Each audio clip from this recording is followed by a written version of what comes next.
Welcome to Defining Dad Bod, where we work to untangle the messy knots of the health and fitness industry as if your children's lives depended on it. Because they do. This is where we decide to make our bodies stand for something bigger than ourselves. This is where we find practical wisdom to live by, one powerful conversation at a time.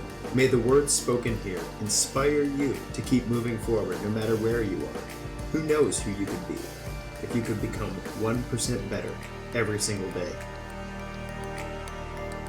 We can do the show thanks to the support of listeners just like you. For more information how you can become part of the inner circle, go to findingdadbod.com/inner circle. What's up, guys? This is Alex Van Houten with Defining Dad Bod. I hope you're doing super well. Today's episode is going to be awesome as we continue and make final our conversation about fats. We are on part 9 of long-term health and fitness goals, and as part of that process we've been covering the macronutrients. We went through carbs, we introduced fats last week, and after we tie a bow on the fats conversation today, we'll be moving on to protein. If you're just checking us out here at Defining Dad Bod, I want to say welcome, and I'm sorry. Welcome because I'm happy you're here, and I know you'll find value in what we have going on around here to support you in your journey to become 1% better every single day. And I'm sorry because this is a rough place to jump into Defining Dad Bod. While I have been accused of being a technical nerd, the past few episodes have been more technical than most. I would encourage you, if you're new to the show, to pause and start at episode 123. That's part 1 of the TRUFIT series.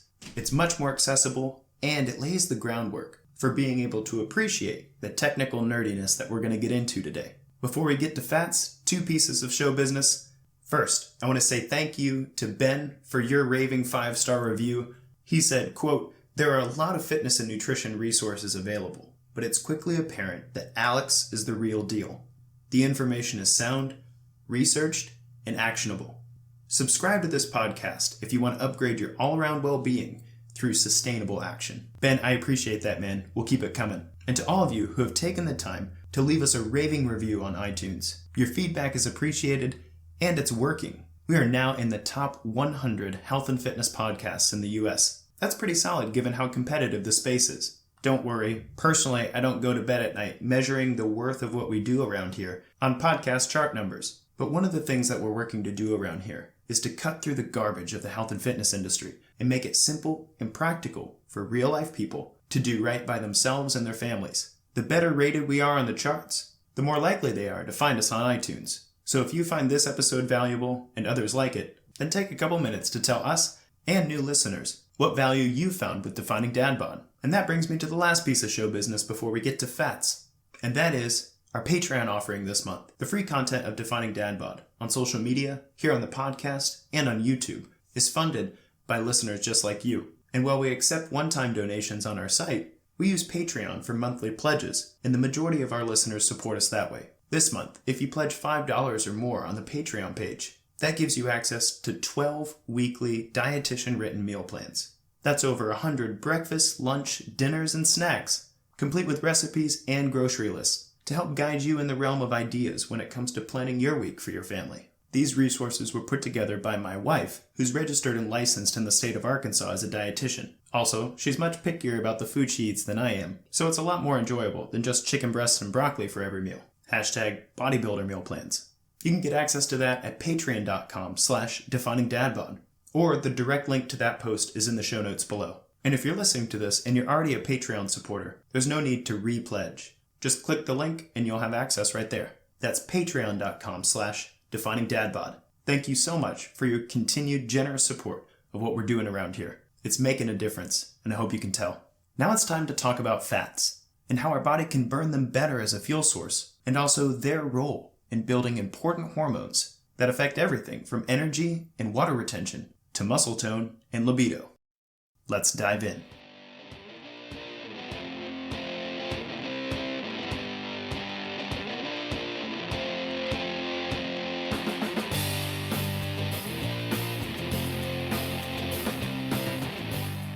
Last time we talked about fats, we talked about how their unique structure makes them a very special macronutrient in that our body incorporates the structures of certain types of fats into the cellular membranes of our body. such that the types of fats you've eaten over the past couple years influence the structure and function of your mitochondria and every single membrane in your body. If you didn't catch all that, or maybe missed that episode altogether, I'd encourage you to find that link in the show notes below and get up to speed on the structure and that particular function of fatty acids in your body. Now though, we're moving on to the subject of fats used as energy in the body and fats used to synthesize cholesterol and then hormones in the body. So first, energy. If you've been following my show for a bit, you've probably heard me talk about using particular stages of training in order to ensure that a body, quote, knows how to burn fat as a fuel source, end quote. And while I have reasons for wording the adaptations that way, now's a great time to expand on what I actually mean here.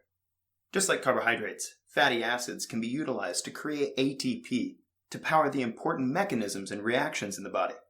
You may remember from our carbohydrate conversation in Part 8 of the TRUFIT series that they suffer from one important deficiency that limits their use as fuel in the body, and that is, unlike carbs, fats have little to no oxygen molecules incorporated in the actual structure of the fat. And so what that means for us is that while fats have a great amount of energy stored up inside of them, the ability to deliver oxygen to every single cell in your body is a limiting factor in releasing that energy.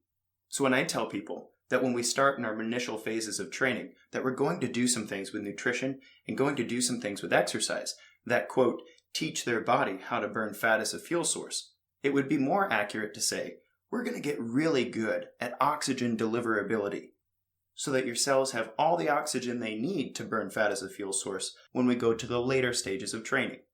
As you can imagine, if I say, burn fat better, people are excited and they get on board for it. But if I say, let's get better at oxygen deliverability, very few people would jump on that train. But in exercise physiology, they are exactly the same thing. Without the presence of oxygen in your cells, then your body will consistently default to using carbohydrates, which have oxygen built right into the molecule, instead of defaulting to your fat stores. And for many people, this is a really frustrating cycle, because a body that's bad at oxygen deliverability will deplete the short-term glycogen stores that it has on hand from the muscles in the liver. And when glycogen stores are depleted, you begin to crave carbohydrates. And so the average person who's bad at oxygen deliverability in their bodies is going to be constantly riding a carbohydrate roller coaster, where they burn carbs, and then eat carbs, and then burn carbs, and then eat carbs. And then any overages in their diet are shuttled away to their fat stores, which normally wouldn't be a problem. But because of the oxygen availability, they're not using their fat stores very well during the day. And so for many of my clients who have fat loss goals, the very first thing that we focus on is building the machinery that allows their body to move oxygen very well and very efficiently, so that it's not a limiting factor in nuking through fat stores later on in their program. How do you get good at moving oxygen? Well, in a word, cardio. Especially for those who are in poor cardiovascular condition, low-intensity steady-state training, which would be like a 20 or 30-minute brisk walk or jog for most people, is very effective for elevating exercise VO2. In the scientific community, VO2 simply means the volume of oxygen that is being utilized by the body. And if your goal is to get better at burning fat as a fuel source, then a higher VO2 is extremely helpful. A higher VO2 means a number of things. 1. Your diaphragm and core musculature are extremely strong, and you can pull in a large amount of air and push out a large amount of air, which allows you to effectively transfer oxygen from the air to your bloodstream, and then effectively transfer carbon dioxide, the waste, from your blood to the air around you. Next, a higher VO2 indicates larger blood volume, so that the blood, which is the conduit that pulls oxygen from your lungs and moves it to all of the other parts of your body, is in ample supply and can be saturated with oxygen really quickly. A high VO2 also means that your heart's in great condition. The heart itself is a muscle, and creating strength and consistency in your heartbeats, we call that stroke volume, works together with the increased blood volume to move oxygen through the body as well. And then, at the level of the cell, there are exercise adaptations that create what we call mitochondrial density. That means more little powerhouses in every single cell to make great use of the oxygen that you're pumping that way. Those 4 primary things, the strength of your breathing muscles, the volume of your blood, the strength of your heart, and mitochondrial density, are all pieces to the puzzle of moving oxygen effectively throughout your body. There's a lot to be said about promoting those adaptations in your body through your exercise program. But since today's episode is specifically with regard to nutrition for a healthy and long life, I'll just post the links to those episodes below so you can explore them later this week. For now, I'll just say one of the common mistakes that I see very often in the fitness industry to promote fat loss is the use of high-intensity interval training, with the claim that it raises VO2 levels faster, and studies show that you burn more fat longer post-exercise. And while you can find research that shows that high-intensity interval training might increase mitochondrial density faster, or that high-intensity interval training might find you losing fat faster than low-intensity steady-state training, I would encourage you to be careful about overdoing it. While burning fat as a fuel source does require you to get better at moving oxygen through the body, and high-intensity interval training has been shown to help you with that, you also have a few other factors in your body that might influence your being able to continue that sort of training. Ligaments and tendons, especially those that are untrained, are easily damaged by high-intensity interval training. Also, different hormone systems are impacted deeply by regular high-intensity training, and if a foundational level of resilience hasn't been built into the body, then it's very easy to overtrain when you skip your base training. Lastly, there are two psychological considerations with regard to incorporating high-intensity interval training. One, you will burn more carbohydrates, and empty glycogen stores often makes you crave carbohydrates. That's not a big deal if you're an insulin-sensitive athlete, but it's a huge deal if you're a person who's insulin resistant. And similarly, I like to tell my clients that low-intensity steady-state training burns a level of stubborn grit. That is, conditioning your own mind to the endurance of the process. I find that in programs of long-term health and fitness, those that dive in head first with a bunch of high-intensity interval training immediately are encouraged by fast results, but ultimately lack the consistency and the discipline to manage this through the long term. Want my advice? Promote the ability to use fat as a fuel source by incorporating at least 1 to 2 base training days every single week. And if your body handles that really well, then you can build on that base with some short, high-intensity interval training bouts, starting with 1 and moving your way slowly up to 4 or even 5 sessions per week. Now, I've distilled down a very large body of research into some practical information, and there are many caveats. If you have some questions about anything I've said here, I'd invite you to explore the resources I've posted in the show notes, and to drop your questions in our next monthly Q&A in the Inner Circle. It's definitely complicated science, and I'd be happy to help you personalize it to your situation and goals. So quick high-level recap. Your body can either use fats or carbohydrates to create ATP to power the systems of the body. If you'd like to get better at burning fat as a fuel source, that means you have to get better at oxygen deliverability. And at a bare minimum, you should be doing at least 2 base cardio sessions every week in order to promote strong breathing muscles, great blood volume, a stronger heart, and mitochondrial density. And if you care to take your exercise program further, and maybe cash in on some of that fat-burning machinery that you've built, incorporating higher intensity phases of training is definitely worth doing after you've built your foundation. Good luck with that. Go move that oxygen. And now we get to the final special property of fats that make them different from the other macronutrients in the body, and that is their important role in being the building blocks for cholesterol. Now, anytime I mention the word cholesterol, I have to say that what I'm about to say is not medical advice, because cholesterol has been used, especially in Western medicine, as an indication as to whether or not there's cardiovascular disease on the horizon for an individual. It makes educating on the topic kind of taboo. But I want you to know about the role that dietary fats play in synthesizing cholesterol, and then, probably most importantly, cholesterol's role in being the building block for creating many important hormones in the body. Now wait a second, Alex. Did I just hear you right? My body makes cholesterol out of fats? Then what's with the nutrition labels, like on my eggs, telling me there's cholesterol in my eggs? That's a great question. Let's break it down. Well, first, you probably know about cholesterol as your blood measure.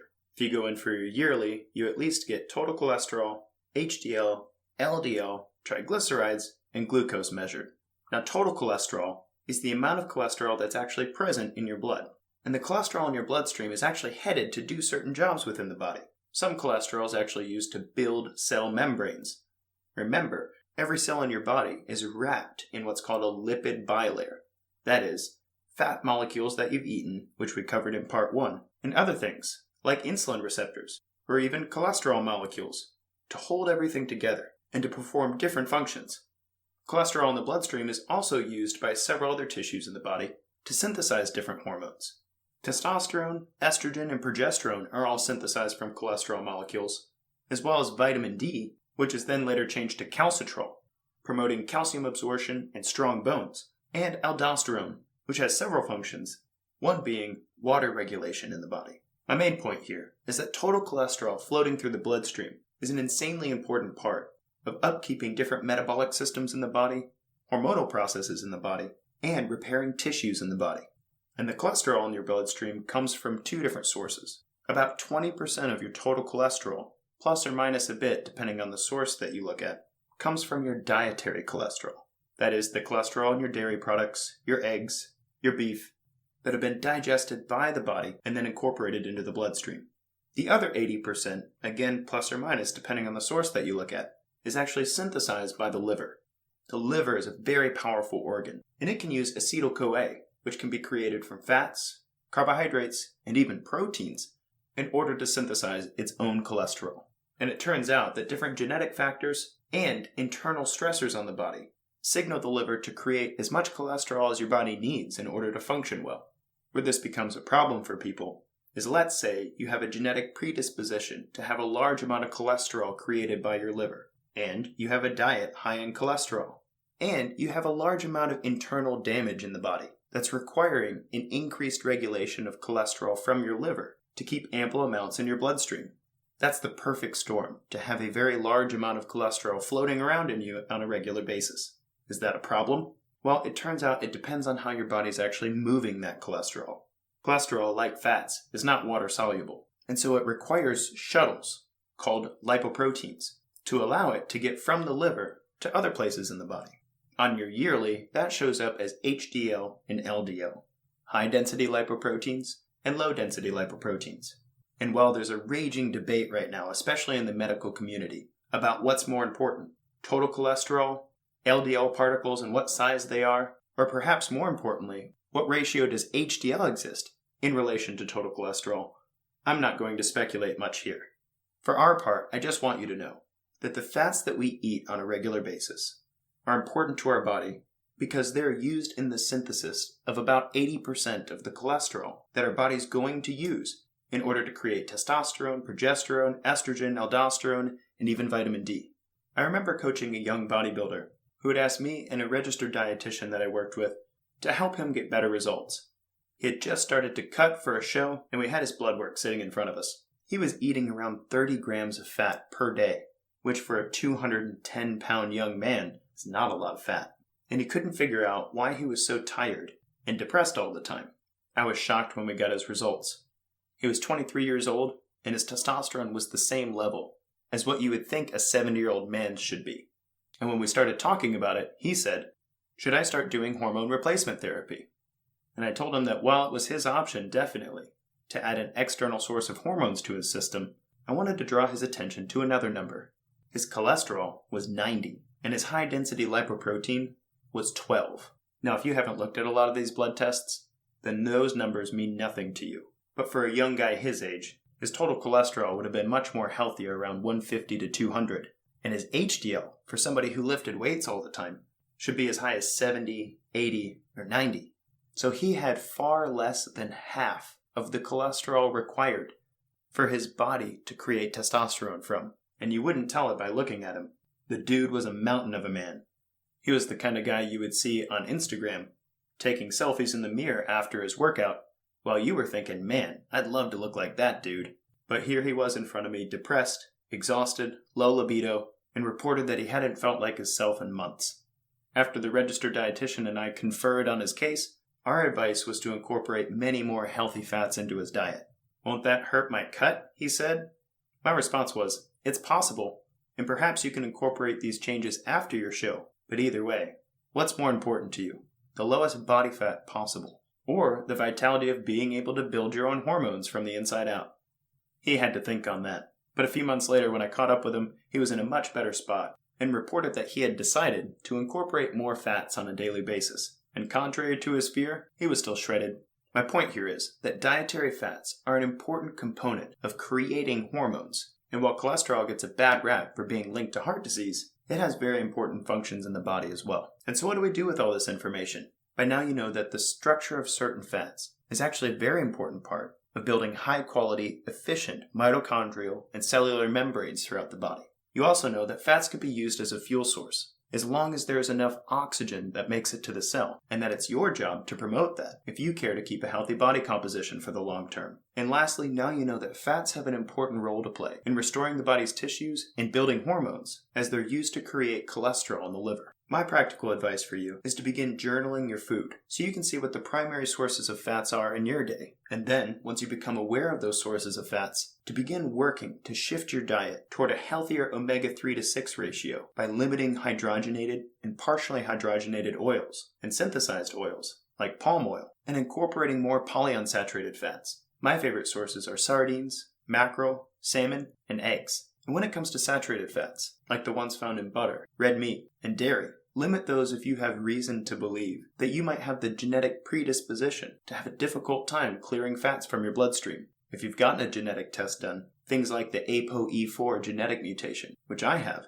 would be a reason to limit saturated fats. But even if you don't have those genetic predispositions, or a family history of heart disease, you might still find it interesting to become aware of your total fat intake and how much of that is saturated fats. Many of my clients, and my personal household included, find that optimal health and optimal body composition come quite easily from an intelligent and conscious variety of fat intake. Whatever you do, I hope that after hearing part 9 of the TRUFIT Long-Term Health and Fitness series has found you more educated in terms of fats as a macronutrient. Eating to get a certain number of grams every day, let's use that information to build some awesome long-term bodies for the future. And now, I'm going to look forward to diving into part 10 of this series, proteins. I hope you're excited too. This has been Alex Van Houten with Defining Dad Bod. Until next time, guys, kick butt, take names. 1, 2, 3, 4.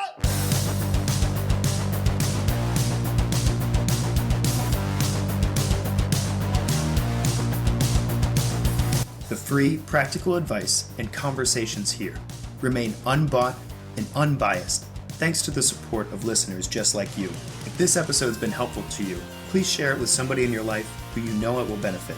Then, subscribe to the podcast and leave us a raving review to tell others what value Defining Dad Bod has brought to your health and fitness journey.